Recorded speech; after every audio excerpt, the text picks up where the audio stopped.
Hey, what's up, everybody? It's Coach Matt over here, Primal Athlete Training Center, www.primalatc.com. Well, today, guys, we're answering a question from a brand new coach. He's been involved in track and field for a while, mostly with the running events, and he's going to start coaching the throws at a new school.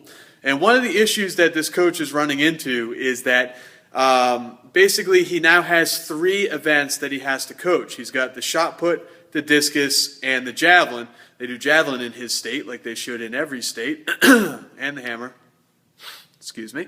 But he basically now has a issue with how he's going to coach all 3. He says, should I take one day and coach the shot, one day and coach the discus, one day to coach the javelin? Should I try to coach all 3 in the same day? Should I try to break it up where maybe I just do 2 per day? How would you go about breaking this up? And what I did was I emailed him back a couple of different options, and the 2 that I thought worked best are kind of what we've got written up on the board here. Now, I apologize for the glare. We've got some just average height ceilings here in the gym, so you're going to see some glare. But basically, we have the 40-minute plan and the 10 to 20-minute plan. Now, this is based on a 2-hour practice. So the 40-minute plan basically is contingent, or both of these plans are contingent on a few different things. Okay? The first thing is that you have throwing captains. Now, they don't have to be official captains on your team, but basically you want to pick somebody from the shot, from the discus, and from the javelin who has a good idea what they're doing in the event and can sort of be an event leader for your squad. So if you have a senior who's been throwing shot, this is his 4th year, he's pretty good, he can sort of be the event leader. If you have a javelin thrower that's been doing it for a couple years, maybe you've worked with him for a little while and he understands your lingo, he understands your coaching style, he can take care of the javelin. So that's a good idea to have, whether you've got a small team or a big team, you have a throwing captain or an event leader for each throwing event. So what you do is, every single night, every thrower that you have has homework, something that you had them working on that day. So for example, one person yesterday had trouble turning the back foot in the power position. One person had trouble when they were dropping their head as they were throwing shot put.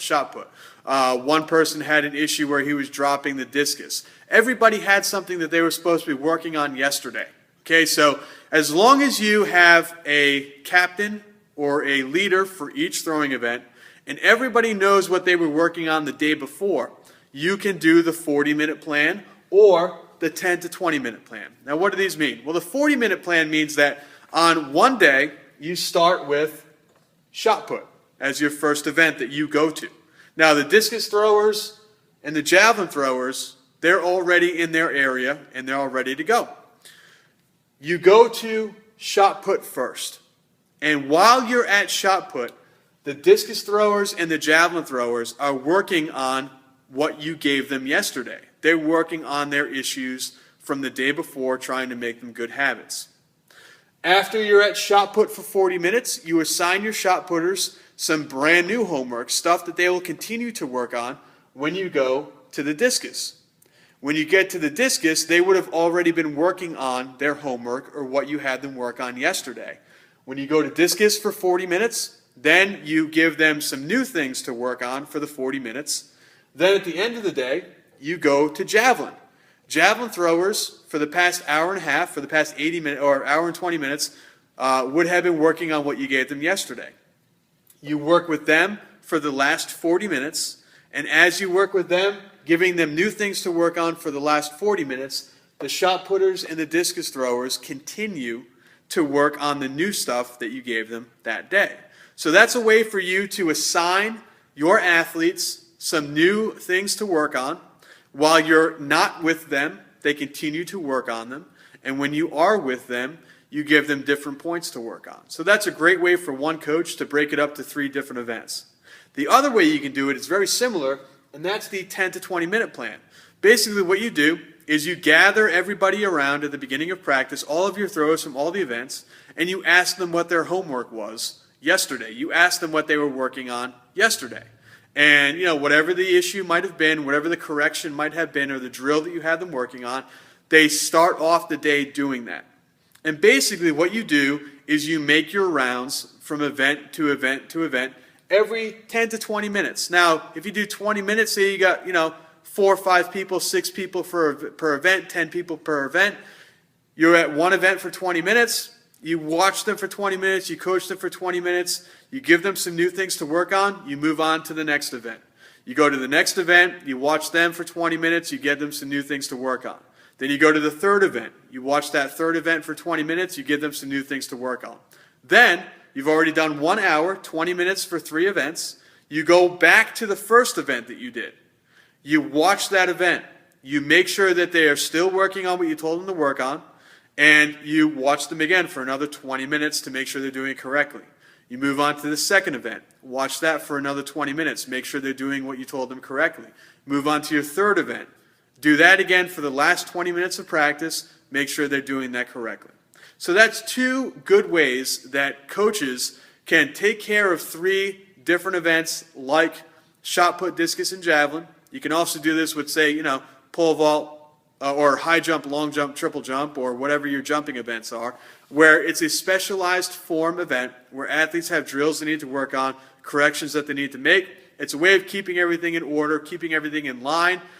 This one, basically the 40-minute plan, ensures, or basically you have to make sure that you have throwing captains for each event that's going to watch the other athletes, kind of be your assistant coach when you're not there.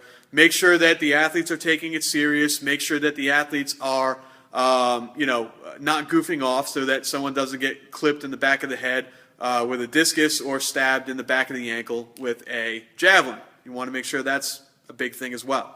The 10 to 20 minute plan, that's if you do have athletes that goof off, if you do have athletes that don't take it seriously, and you are afraid that someone's going to get clipped in the back of the head or in the back of the shoulder blades with a discus, then you want to do the 10 to 20 minute plan because you're always walking around, you're always watching everybody, and they'll know that they can't goof off too much. All right, so that's some good examples, some good ways for coaches to kind of strategies to take the practice for you guys to make sure that you're able to watch all your athletes and teach the different throwing events all in the same day.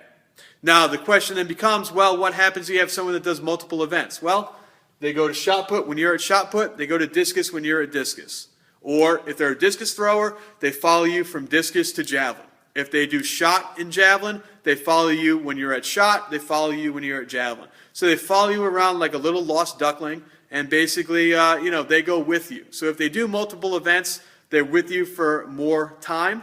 That is also a great incentive for athletes to try multiple events and make sure that they are getting the most out of their track experience. Something that I want all of my athletes doing is trying multiple events. You don't want them pigeonholed. They're more valuable to colleges. They're more valuable to you and have the possibility of scoring more points for your team if they do multiple events. All right, so hopefully this helps you guys out. This is a great question, something that I felt needed to be answered here on YouTube. Guys, we're getting about 10 to 20 questions a day. So if I don't get to your question, make sure you ask it again. Sometimes they get buried in my email. So if we haven't gotten to your question yet, ask it again. Like I said, track season is right around the corner. Indoor is ending here in Rhode Island in the next couple of weeks. So outdoor season is right around the corner. Keep those questions coming, especially those new coaches and those new throwers that need help. You guys have the best questions. Make sure you ask them in the comments section down below this video, and I will get to it in a future video real soon or as soon as I possibly can. Have a good one. Talk to you guys soon.